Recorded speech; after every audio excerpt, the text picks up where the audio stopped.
सतनाम। प्रेम से बोलिए सदगुरु कबीर साहेब की जय। प्रेम से बोलिए गुरु धनी धर्मदास साहेब की जय। प्रेम से बोलिए पंत श्री हजूर अरदनाम साहेब की जय। चार गुरु वंश 42 की जय। सर्व संत महंतों की जय। साहेब बंदगी। हे सदगुरु सुखदेव जगदेव का बंदो, हे शांति दत्त भगवन करुणिक सिंधो, हे मुक्तिदायति यतिन शिरोमण्यम महमत पालनीयम शरणागतम। नमो नमो गुरुदेव को, नमो कबीर कृपाल, नमो संत शरणागति सकल पाप होए झार। बंदी छोड़ कृपाल प्रभु विधन विनाशक नाम।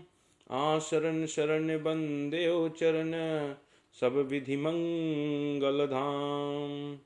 सदगुरु को कीजिए बंदगी कोटि कोटि प्रणाम। कीट न जाने भृंग को सदगुरु कर ले आप समान। भरम छुड़ावे पत विखट को निखट लखायो नाम।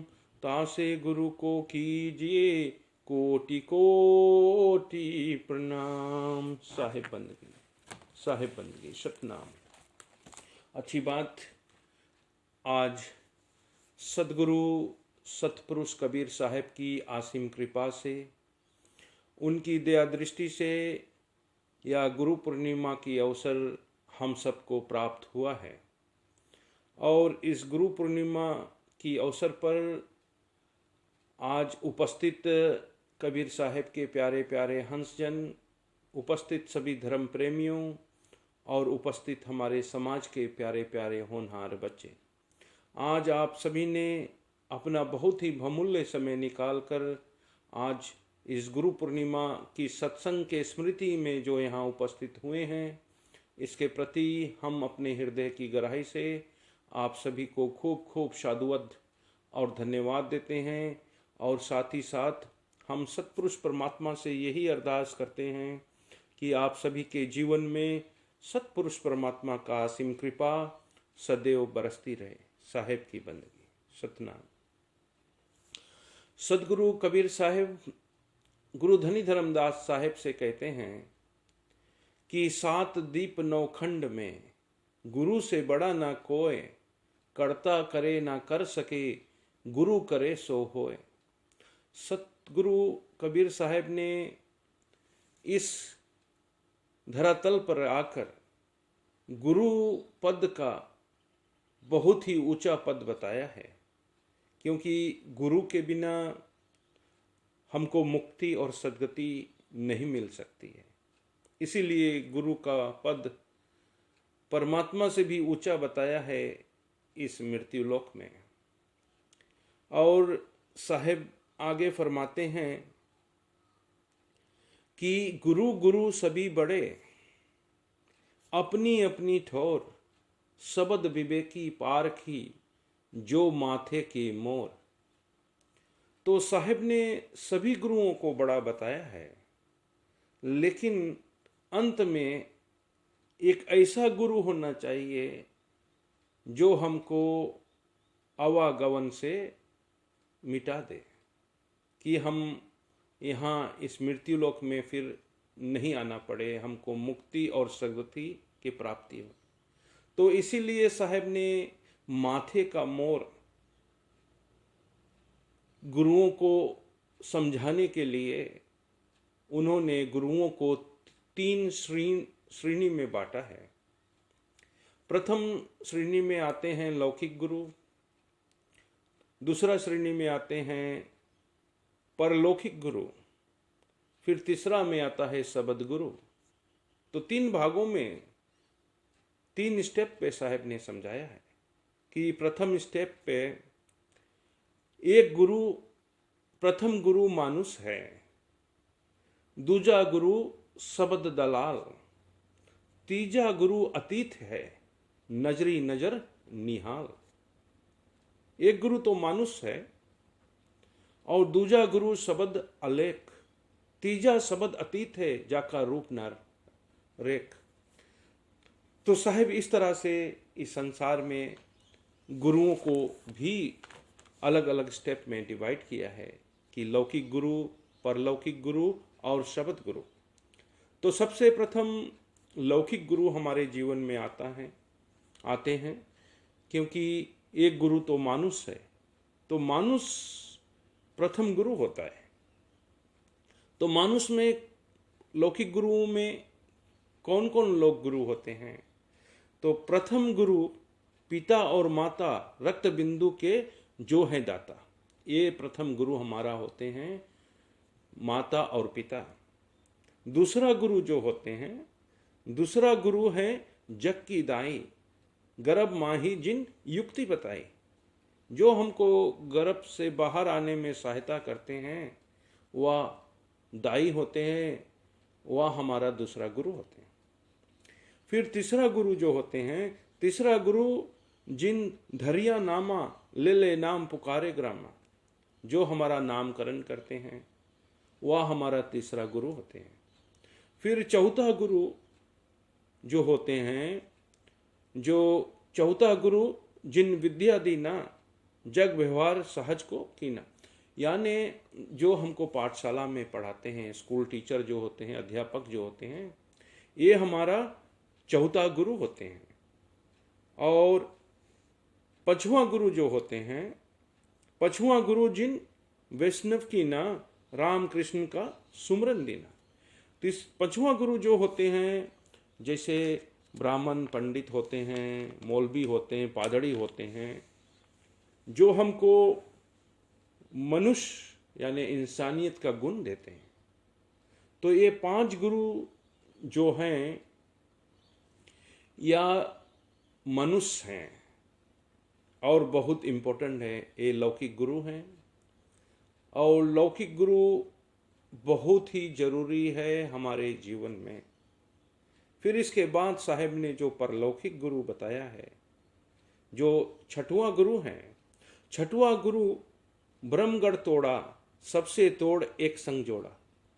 यानी जो पांचवा गुरु था, जो हमको इंसानियत का गुण दिया, धर्म का गुण दिया, लेकिन हमको डिवाइड कर दिया, हमको हिंदू बना दिया, हमको मुसलमान बना दिया, हमको क्रिश्चियन बना दिया, हमको ऐसे ऐसे हमको डिवाइड कर दिया, एक बैरियर लगा दिया।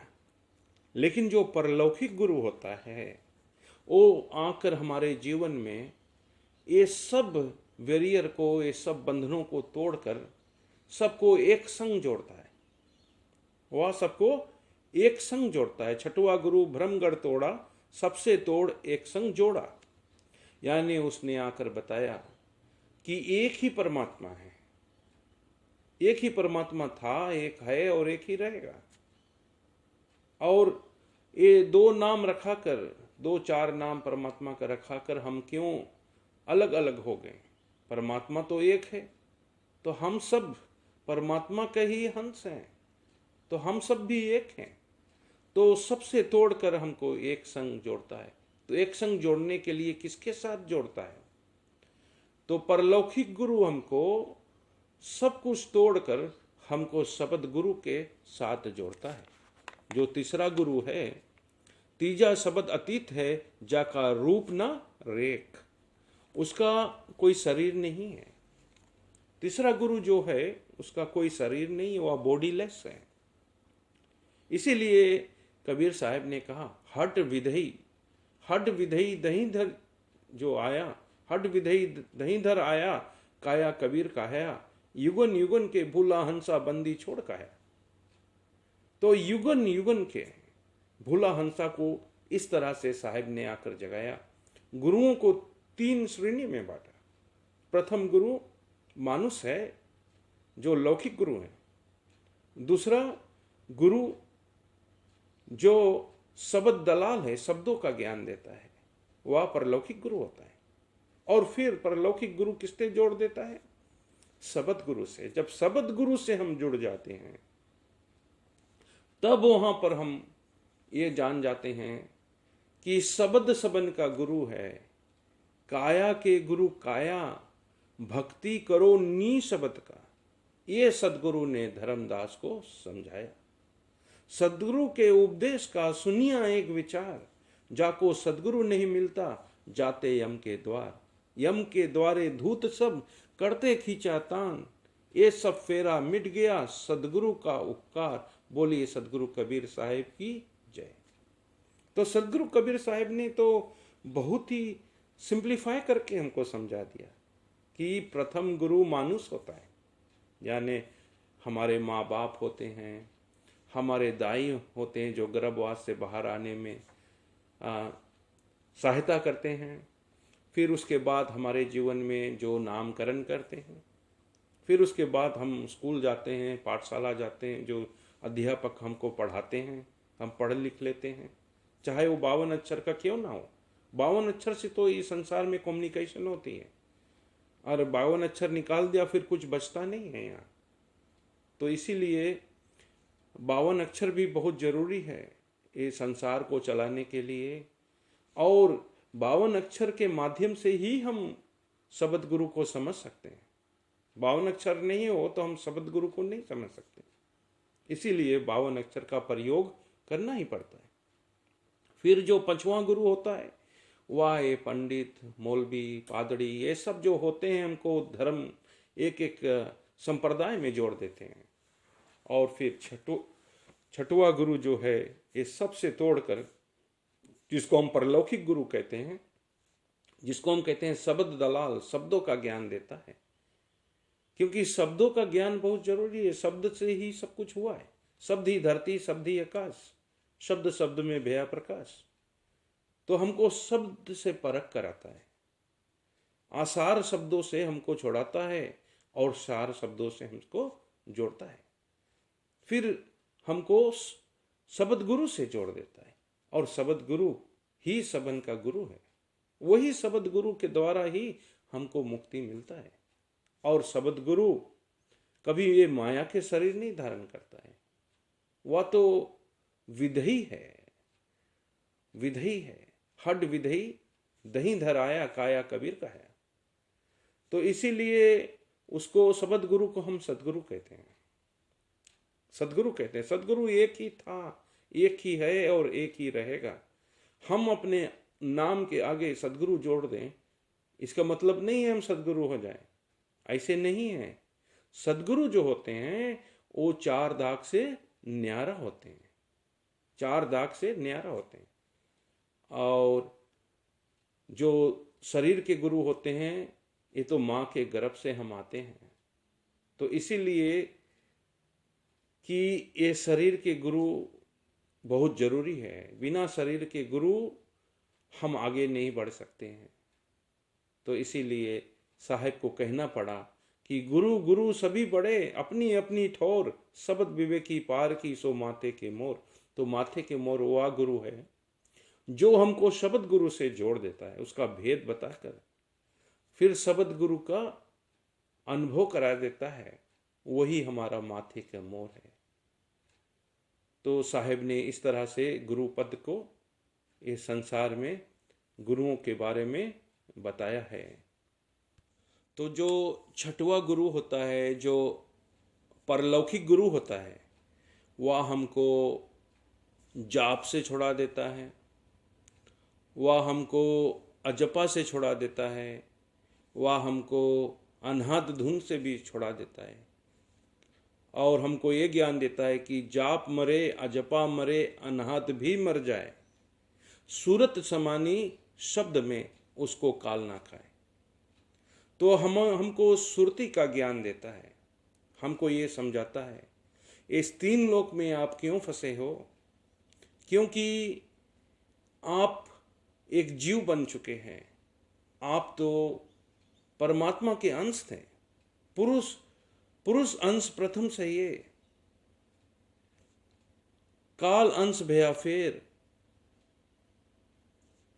हम सतपुरुष के अंश थे। पुरुष अंश प्रथम सही काल अंश भया फेर अंश भया माया पुन त्रिगुण लिया घेर। घटते घटते यूं घटी जीव रूप भया आप, आदि बाप से बिछड़कर सहा बहुत संताप। तो हम तो सतपुरुष के अंश थे, हम अमर लोक से हम एक काल के हाथ में गए और फिर काल के हाथ से हम माया के हाथ में गए, फिर माया के हाथ से हम त्रिगुण माया के हाथ में चले गए और त्रिगुण माया ने हमको ये शरीर में कैद कर दिया। तो हम एक सुरती हैं और सुरती यही शरीर में फंसी है। ये शरीर ही तीन लोक है, ये शरीर ही तो संसार है। इसीलिए साहेब को कहना पड़ा कि सुरती फंसी संसार में, ताते पड़ गई धूर, सुरती उलट स्थिर करो आठों पहाड़ हजूर। ये सुरती फंसी है संसार में, तो हम एक जीव अवस्था में आ गए। एक जीव अज्ञान अवस्था को कहते हैं, अज्ञान। तो इस अज्ञान अवस्था से बाहर कौन निकालता है हमको? ये परलौकिक गुरु निकालता है, शब्दों का ज्ञान देकर। तब हमको पता लगता है कि पीयू कौन है। वह शब्द गुरु ही हमारा पीयू है, शब्द गुरु। तो शब्द गुरु का ज्ञान देता है कि शब्द गुरु तीन लोक से बाहर होता है, वह चौथा लोक अमर लोक में रहता है और ज्ञान आकर हमको देकर और हमको विधि विधान देकर बताता है। तब परलौकिक गुरु ये ज्ञान को सभी को देकर हमारी सुरती को शब्द से जोड़ता है। तो पहले वो सुरती के बारे में समझाता है कि सुरती होता क्या है, सुरती किसे कहते हैं, सुरती कितना होती है। नौतम सुरती होती है, 9 सुरती होती है, नौतम। तो परलौकिक गुरु हमको पहले सुरती के ज्ञान देते हैं कि पहला सुरती अमी सुरती है, फिर दूसरा सुरती मूल सुरती है, फिर तीसरा सुरती चमक सुरती है, फिर चौथा सुरती शून्य सुरती है, पांचवा सुरती जो है वो निश्चय सुरती है, छठवां सुरती जो है वो तनवा सुरती है और नंबर 7 जो आता है वह सप्तम सुरती है। ये 7 सुरती ये 10 इंद्रियों के लिए है। सबसे ज्यादा ये प्रभावित होती है ज्ञान इंद्रियों के साथ और यही 7 सुरती को हमको उलटना है। इसको उल्टोगे कैसे? ये क्यों फंस गई आकर ये 7 सुरती? इसको पहले 8वां सुरती में जोड़ना है जो 8 नंबर की सुरती है। 7वां सुरती इंद्रियों पसारा, 8वां सुरती सुकृत अवतारा, ताते हमको देवे ज्ञाना। तो ये 7 सुरती को 8वां सुरती में लय करना है और 8वां सुरती से फिर 9वां सुरती आती है। तो 7 सुरती इंद्रियों पसारा, 8वां सुरती सुकृत अवतारा, ताते हमको देवे ज्ञाना। 9वां सुरती हम घर में राखा, उसका भेद कहूं नहीं बाका। 9तम सुरती का भेद जानना है और 9तम सुरती ही शब्द गुरु है। 9तम सुरती ही शब्द गुरु है, उससे जोड़ना है और उससे जब हम जोड़ते हैं तो उसी को हम कहते हैं सूरत शब्द योग। योग का मतलब है कनेक्शन, योग का मतलब है जोड़। क्यों जोड़ना है? हम जोड़ते हैं उसी चीज को जो अलग हो जाता है। तो सुरती शब्द से अलग हो गई और अलग होकर ये शरीर को जागरण करके ये शरीर बनाकर यही में कैद हो गई। अब ये सुरती को वापस अगर शब्द में हम जोड़ दें तो ये आवागमन से छुटकारा मिल जाएगा। तो इसीलिए तो साहेब को कहना पड़ा कि हे धर्मदास, ये सुरती क्यों अलग हो गई, फिर वापस क्यों नहीं जुड़ती है? क्योंकि ये सुरती शब्द को भूल गई है, शब्द को भूल गई। शब्द बिना सुरती आंधरी, कहो कहां को जाए, द्वार ना पावे शब्द का फिर भटका खाए। ये शब्द के बिना ये सुरती भटक रही है और जिस दिन परलौकिक गुरु व शब्द गुरु का भेद देकर उसके साथ जोड़ देता है। तो सुरती अब शब्द को पकड़ लिया। जब सुरती शब्द को पकड़ लिया तो वो फिर छोड़ता नहीं है, छोड़ता नहीं है। अब पकड़े पकड़े तब सुरती की आंख खुल जाती है। जब सुरती की आंख खुलती है तो क्या होता है? सुरती की आंखों से देख ले वा देश, देखत देखत दिसन लागे मिट गया सकल अंदेश। सुरती की आंखों से देख ले वा देश। सुरती का है खेल सारा, सुरती में रचायो ये सारी संसारा। ये सुरती ही गलती करती है।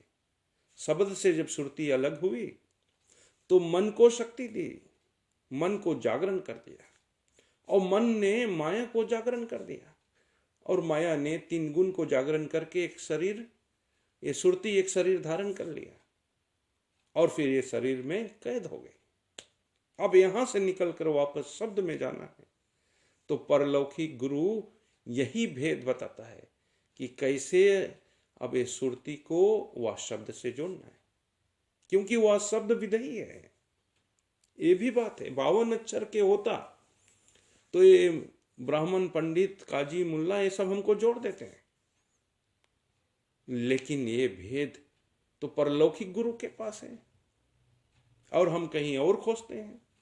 तो इसीलिए तो हमको जन्मों जन्मों से मिला नहीं, और इस जन्म में सदगुरु की दया हुई कि हमको परलौकिक गुरु मिला और हमारी सुरती को उस शब्द से जोड़ दिया, लखा दिया, यानी उससे मिला दिया।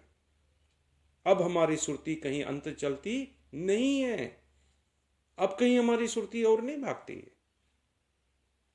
अब तो नाम रस पीती है, वह शब्द रस पीती है, और शब्द रस इतना पी लिए कि संसार का जो सुख था, संसार का जो रस था, वो फीकी पड़ने लगी। अब सुरती हमारी वहां नहीं जाती है, और पहले जाकर हमारे ये इंद्रियों को जो सक्रिय करती थी अब उसको शीतल कर दिया। जैसे गुब्बारा होता, बलून होता है, उसमें हवा भर दो तो कैसे तन जाता है। लंबा बलून होता है, गोला बलून होता है, उस गुब्बारा जो होता है जब उसमें से हवा निकलता है तो कैसे सिकुड़ जाता है। बस इसी तरह जब सुरती शब्द को पकड़ लेता है तो धीरे धीरे धीरे धीरे ये जो हमारे इंद्रियां जो सक्रिय होती थी अब वह शिथिल होने लगी, गुब्बारा की तरह, पचका गुब्बारा की तरह चपक जाती है, छोटी हो जाती है सब कुछ। तो सब इंद्रियां धीरे धीरे धीरे धीरे झुरा जाती है।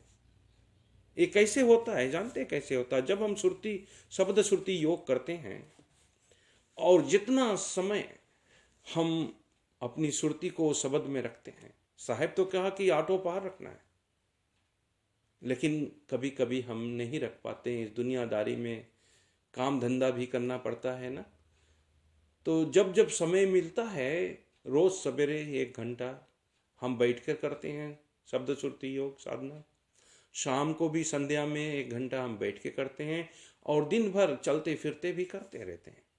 तो ऐसे ऐसे अगर परसेंटेज देखा जाए तो हमारा सुरती शब्द में 80% रहता है, 20% ये संसार में हमको चलना फिरना, इस संसार में भी जीना है, घर गृहस्थी भी चलाना है, तो 20% हमको इस संसार में रखना पड़ता है। लेकिन 80% हम कहाँ रहते हैं? 80% हम शब्द में रहते हैं। तो ऐसे ऐसे रहते रहते रहते रहते हमारा बसेरा कहाँ हो गया? शब्द में हो गया। और पहले कहाँ बसेरा था? इंद्रियों घाट पे था। पहले हमारा सुरती जब जब आत्मा शरीर धारण करती है तो सबसे पहले संबंध किससे बनाती है? मन के साथ। मन क्या करता है? मन ले जाकर इंद्रियों घाट पर बैठा देता है, हम वहां भोगते हैं। काम, क्रोध, लोभ, मोह, अहंकार, यही सब इंद्रियां का घाट है। यही घाट पर बैठते बैठते हमारा बसेरा हो गया।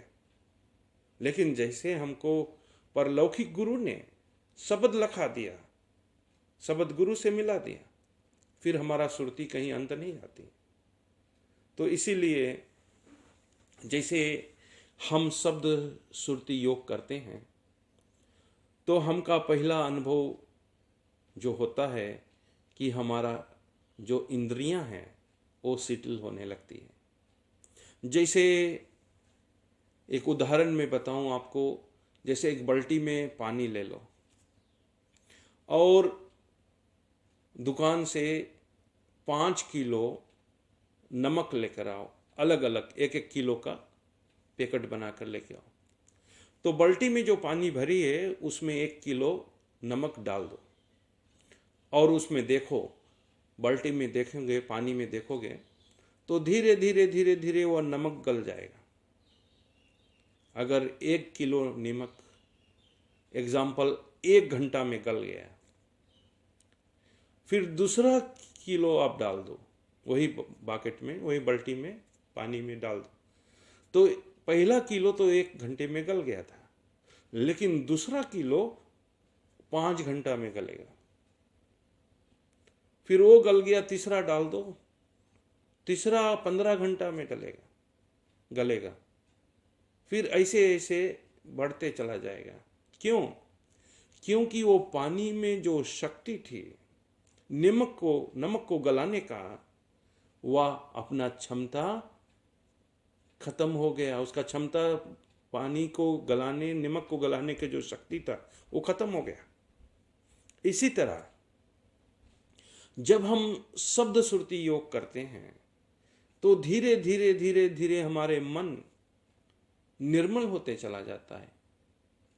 जैसे धीरे धीरे धीरे मन का जो तरंग है वो तरंग मरने लगता है और मन एकदम शांत हो जाता है। फिर कबीरा मन निर्मल भया, जैसे गंगा नीर, पाछे पाछे हरि फिरत, कहत कबीर कबीर। तो ये प्रैक्टिकल करके देख लो। पहले हमेशा प्रैक्टिकल करके देखो कि जैसे मैंने कहा, बाल्टी में पानी भर लो, उसमें 1 किलो नमक छोड़ो, देखो कितना आवाज में गलता है। फिर दूसरा छोड़ो, वो कितना में गलता है। तीसरा छोड़ो, देखो वो कितना में गलता है। ऐसे 5 किलो जब छोड़ दोगे तब उसमें शक्ति मर जाता है, वो नहीं गला पाता है। इसी तरह वह मन, ये सूरत शब्द योग मन को मार देता है। अब जीव जो है वह शिव नहीं बनेगा, मन ही शिव है। अब जीव शिव नहीं बनेगा। पहले क्या था? जीव से हम शिव बनते थे, शिव से हम फिर जीव बनते थे। अब वह मन का तरंग मर गया।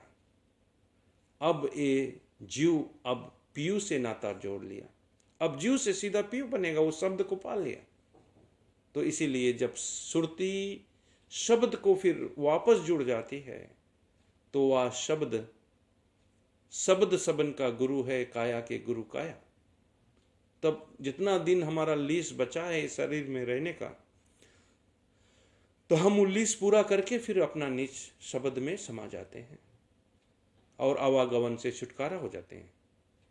यही भेद साहिब ने ला कर दिया कि मुक्ति कारण, हे धर्मदास, मुक्ति कारण शब्द धारण, पुरुष सुमरन सार है, सुरती बीरा अंग धीरा जीव का निस्तार है, पान परवाना पुरुष की डोरी, सार शब्द से बंदी छोड़ी।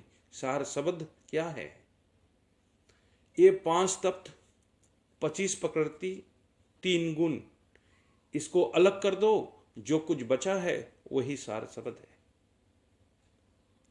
फिर से मैं कह दूं, 5 तत्व, 25 प्रकृति, 3 गुण, ये इतना अलग कर दो, इसके बाद जो बचता है वही सार शब्द है।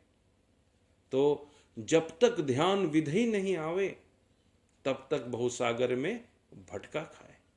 वह जो सार शब्द है, वह जो नितप्त है, वह नितप्त किसको कहते हैं? 5 तत्व, 25 प्रकृति, 3 गुण से परे जो है। और सार शब्द किसके कहते हैं? जो 52 अक्षर और धुनात्मक यानी वर्णात्मक शब्द, धुनात्मक शब्द से जो परे है वो नी शब्द है। तो 2 ही चीज के भेद जानना है जीवन में, एक विधि ध्यान का और एक विधि शब्द का। जब तक ध्यान विधि नहीं आवे तब तक बहुसागर में जीव भटका खाए। ध्यान विधि और नाम विधि, जब ये दोनों को जो लख पावे तब जाकर आवागमन मिट जाता है। ये भेद सतगुरु कबीर साहब ने धर्मदास को दिया और धर्मदास साहब ने इस भेद को 7 दीप नौखंड में ये चौका आरती की विधि से वितरण किया। ये जो चौका आरती है इसके बारे में मैं फिर समझाऊंगा। जो रचना है सतलोक की सो चौका विस्तार, जो सतलोक की रचना है वही सकार रूप ये चौका आरती है। तो चौका आरती क्या है? शब्द और सूरत का ये सकार रूप है। यहीं से खेल शुरू होता है और यहीं से विहंगम चाल का ज्ञान प्राप्त होता है चौका आरती से। इसके विषय में मैं फिर समझाऊंगा, इसके सिग्निफिकेंट के बारे में मैं समझाऊंगा। चौका आरती में बहुत से रहस्य हैं, 2 शब्दों में हम समझा नहीं सकते, क्योंकि चौका आरती शब्द और सूरत का ही सकार रूप है। तो साहिब ने जो ये भेद बताया, जब हमारा सुरती शब्द को पकड़ लेती है तो इसीलिए हम कहते हैं डोरी आई आदर से आदरे ही दर्शन होए, काया के बाहर लखे संत कहावे सोए। यानी जब परलौकिक गुरु हमको शब्द से जोड़ता है तो वो बाहर जोड़ता है, शरीर के भीतर नहीं जोड़ता है, बाहर जोड़ता है। और जैसे ही जोड़ता है, जैसे हम लोग चौका आरती में जोड़ते हैं तो वैसे ही बाहर भीतर दोनों प्रकाशित हो जाता है। बाहर भीतर सकल निरंतर, है ना। गुरु प्रताप से सोवत जागे, अब वह जीव जग गया, वो शब्द को पकड़ लिया, सुरती जग गया, शब्द को पकड़ लिया।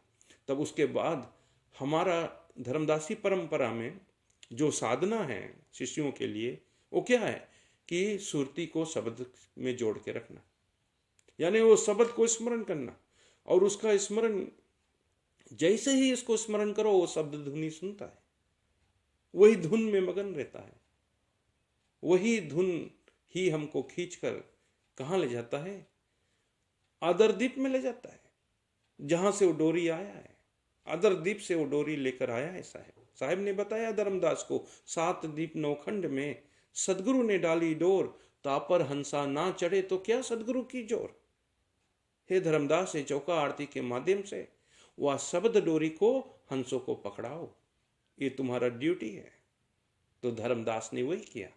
उसका धर्मदास का जो वंश 42 है, जो प्रथम आचार्य थे हमारे मुक्तामणि अर्थात चूड़ामणि साहिब जी, यही चौका आरती से शब्द सुरती योग का विधि विधान चौका आरती में तो ही दिया जाता है।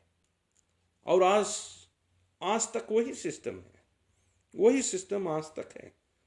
अभी हम 18 नंबर पे पहुंच चुके हैं।